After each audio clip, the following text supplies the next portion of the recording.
Hi வணக்கம். நான் doctor Jhansi Shijo. So நம்ம உடம்பு வந்துட்டு ரொம்ப பலவீனமாகாமல் ஹெல்த்தியாக இருக்கணும் அப்படின்னா நம்ம உடம்புல இன்விசிபிள் ஆர்மி இருக்குது. இந்த ஆர்மி தான் இம்யூன் சிஸ்டம் அப்படின்னு சொல்லுவோம். நோய் எதிர்ப்பு சக்தின்னு சொல்லுவோம் இல்லையா, அதுதான் அந்த ஆர்மி.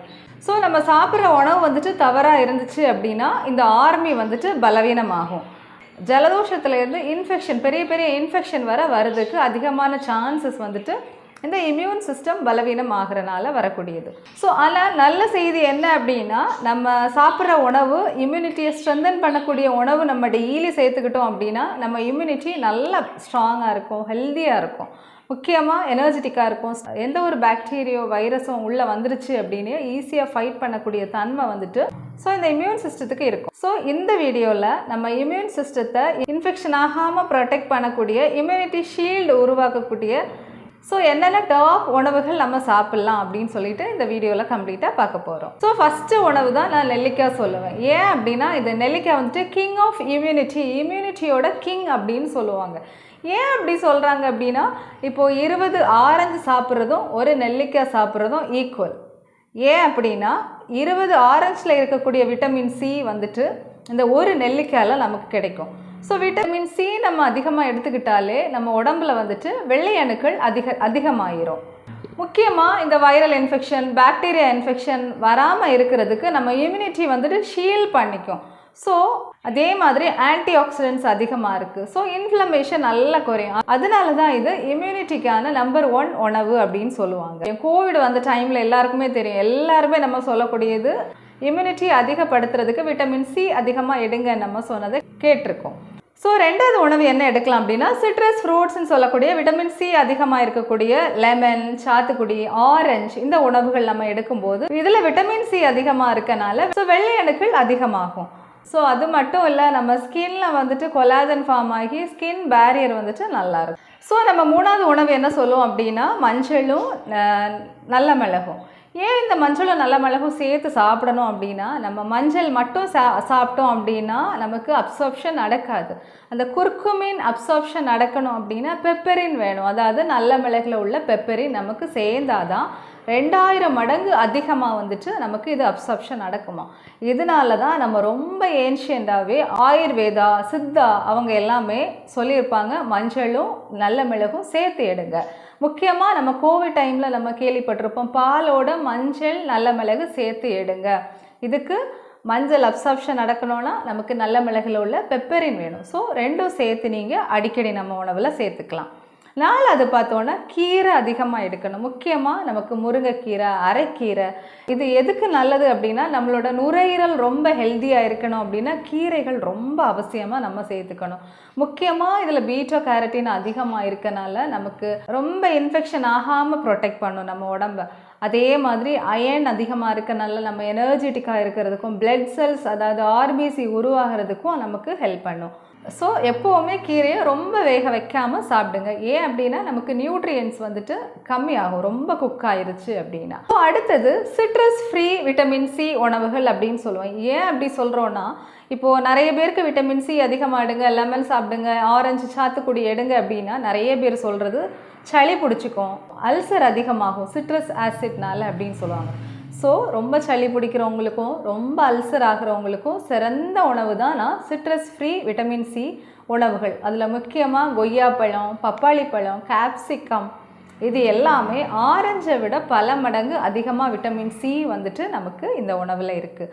அடுத்தது நமக்கு தயிர் சொல்லுவேன். தயிர் வந்துட்டு நிறைய பேருக்கு தெரியாத ஒரு உண்மை என்னன்னா, நம்ம உடம்புல 70% இம்யூனிட்டி நம்ம கட்டில் தான் இருக்குது. ஸோ இந்த கட்டு நல்லா இருந்துச்சு அப்படின்னா நமக்கு இம்யூன் சிஸ்டமும் நல்லா இருக்கும், டைஜஷன் நல்லா இருக்கும், ஸ்கின் ரொம்ப க்ளோவாக இருக்கும், இன்ஃபெக்ஷன் நல்லா கம்மியாகும், அதே மாதிரி எனர்ஜி லெவலும் ரொம்ப அதிகமாக இருக்கும். ஸோ முக்கியமாக இந்த கேர்டு நம்ம தயிர் ஏன் சாப்பிட சொல்கிறோம் அப்படின்னா, தயிரில் வந்துட்டு நல்ல பாக்டீரியா இருக்குது, நம்ம கட்டில் பார்த்திங்கன்னா கெட்ட பாக்டீரியாவும் இருக்கும். ஸோ ரெண்டையுமே பேலன்ஸ் பண்ணி இம்யூன் சிஸ்டத்தை ஸ்ட்ராங் பண்ணக்கூடிய தன்மை வந்துட்டு இந்த தயிருக்கு இருக்குது. ஸோ இது சயின்டிஃபிக்காக ப்ரூவன். ஸோ தயிர் டெய்லி உணவில் சேர்த்துக்க ட்ரை பண்ணுங்கள். ஏழாவது மில்லட்ஸ்ன்னு சொல்லக்கூடிய கம்பு, கேழ்வரகு, சோளம் இது எல்லாம் நம்ம உணவில் சேர்த்துக்கணும். இது நம்ம ரொம்ப பூர்வீகமாக காலகாலமாக நம்ம எடுத்துக்கிட்டு இருந்த உணவு தான் இது. இது பார்க்குறதுக்கு ரொம்ப சாதாரணமாக இருந்தாலும் இது சாதாரண கிரெயின்ஸ்லாம் கிடையாது. ரொம்ப சக்தி வாய்ந்த ஒரு உணவு தான் இந்த தானியங்கள். ஸோ நம்ம உடம்புல இம்யூனிட்டியை, ஸ்ட்ரென்த்தை, கட் ஹெல்த்தை இந்த 3ஐயுமே நல்லா பாதுகாக்கக்கூடிய உணவு தான் இந்த தானியங்கள். முக்கியமாக இதை ஒரு ட்ரிபிள் ப்ரொடெக்ஷன் ஃபுட்ஸ் அப்படின்னு சொல்லலாம். ஸோ இதில் சிங்க் இருக்குது. முக்கியமாக சிங்க் வந்துட்டு இம்யூனிட்டி செல்ஸ் உருவாகணும்னா நமக்கு சிங்க் தேவை. அதே மாதிரி நமக்கு மெக்னீஷியம் வந்துட்டு நம்ம உடம்புல எங்கெல்லாம் இன்ஃப்ளமேஷன் வருதோ அதையெல்லாம் அழகாக கம்மி பண்ணி கொடுக்கும். அதே மாதிரி ஃபைபர் அதிகமாக இருக்கனால நம்ம டைஜஷன் நல்லா நடக்கும். தானியங்களில் கட்டு, பிளட்டு, செல்ஸ் இந்த 3மே ஸ்ட்ராங் ஆகும். ஸோ இது ஒரு டோட்டல் இம்யூனிட்டி பூஸ்டர் அப்படின்னு சொல்லுவேன். 8வது ஹனி. நம்ம பல 1000 ஆண்டுகளாக இந்தியன் மெடிசின்ஸில் ஒரு ரொம்ப பெஸ்ட்டு ஒரு உணவாக, ஒரு மருந்தாக வந்துட்டு இந்த தேனை நம்ம யூஸ் பண்ணிகிட்ருக்கோம். இது எதனால அப்படின்னா இதில் anti oxidants, phyto nutrients, anti viral property, anti bacterial property, நிறைய ப்ராப்பர்ட்டிஸ் இருக்குது. ஸோ இது இன்ஃப்ளமேஷனை கம்மி பண்ணி இம்யூன் சிஸ்டத்தை நல்லா ஸ்ட்ரென்தன் பண்ணி கொடுக்கும். நமக்கு ஒரு சின்ன சளி தொந்தரவு வந்தாலே நீங்கள் காலையில் நைட்டு கொஞ்சம் தேன் எடுத்துக்கிட்டாலே ஈஸியாக நமக்கு அந்த இன்ஃபெக்ஷன் கம்மியாகிறத நம்ம நிறைய பேர் நம்ம நோட்டீஸ் பண்ணியிருப்போம். ஸோ ஹனி எடுத்துக்கலாம் நம்ம, ஆனால் ஒரிஜினலாக இருக்கணும். நிறைய கலப்படம் வந்துருச்சு. நமக்கு தெரிஞ்சவங்க கிட்ட இருந்து இயற்கையான முறையில் ஒரிஜினலாக இருக்கா அப்படின்னு பார்த்து வாங்குறது ரொம்ப அவசியம். 9வது வந்துட்டு நம்ம முட்டை, புரோட்டீன் உணவுகள் அதிகமாக எடுக்கணும். ஏன் புரோட்டீன் உணவுகள் அதிகமாக எடுக்கணும் அப்படின்னா ஆன்டிபாடிஸ் நேச்சுரலாக பில்ட் ஆகணும் அப்படின்னா நம்ம புரோட்டீன் நமக்கு கண்டிப்பாக அவசியம். ஸோ புரோட்டீன் உணவில் சேர்த்துக்கோங்க அதிகமாக. புரோட்டீன் சொன்னால் முட்டை மட்டும் கிடையாது, கடலை, பருப்பு, கடலையில் எல்லா வெரைட்டிஸும் நம்ம எடுத்துக்கலாம். அதே மாதிரி நம்ம ட்ரை ஃப்ரூட்ஸ்ன்னு சொல்லக்கூடிய பாதாம், உலர் திராட்சை, வால்நட் இது எல்லாமே எடுத்துக்கிட்டோம் அப்படின்னா இதில் நமக்கு விட்டமின் ஈயும் ஒமேகா 3 ஃபேட்டி ஆசிட்ஸும் இருக்குது. ஸோ இதில் விட்டமின் இ வந்துட்டு இம்யூனிட்டி பில்ட் பண்ணுறதுக்கும், ஒமேகா 3 ஃபேட்டி ஆசிட்ஸ் நமக்கு இன்ஃப்ளமேஷனை கம்மி பண்ணுறதுக்கும் நமக்கு ஹெல்ப் பண்ணும். ஸோ டெய்லி ஒரு 5 பாதாம், ஒரு வால்நட், ஒரு 2 டேட்ஸ், இந்த அளவு போதுமானது, ரொம்ப அதிகமாக தேவையில்லை. ஸோ நம்ம இம்யூனிட்டியை அதிகப்படுத்தணும் அப்படின்னா ரொம்ப எக்ஸ்பென்சிவான உணவுகள் தான் வாங்கி சாப்பிடணும் அப்படிலாம் கிடையாது. சிம்பிளான உணவு நம்ம டெய்லி வாழ்க்கையில் நம்ம சேர்த்துக்கிட்டாலே போதும். அது இம்யூனிட்டியை பலவீனப்படுத்துகிற உணவை மேக்ஸிமம் நம்ம தவிர்க்கிறது நல்லது. முக்கியமாக பேக்கரி ஃபுட்ஸு, எண்ணெயில் ரொம்ப பொரிச்சது, மைதா, ரீஃபைன்டு உணவுகள், ரீஃபைன்டு ஆயில், ஸோ இதெல்லாம் தவிர்த்து நான் சொன்ன இந்த 10 உணவுகளும் நம்ம டெய்லி லைஃப்பில் நம்ம சேர்த்துக்கிட்டோம் அப்படின்னா ஈஸியாக இம்யூனிட்டி வந்துட்டு அதிகமாயிரும். நம்மளும் ரொம்ப அடிக்கடி நோய்கள் வராமல் நம்ம உடம்பை நம்ம பார்த்துக்கலாம். ஸோ இந்த வீடியோ உங்களுக்கு யூஸ்ஃபுல்லாக இருந்துச்சு அப்படின்னா லைக் பண்ணுங்கள், ஷேர் பண்ணுங்கள், சப்ஸ்கிரைப் பண்ண மறந்துடாதுங்க. ரொம்ப நன்றி.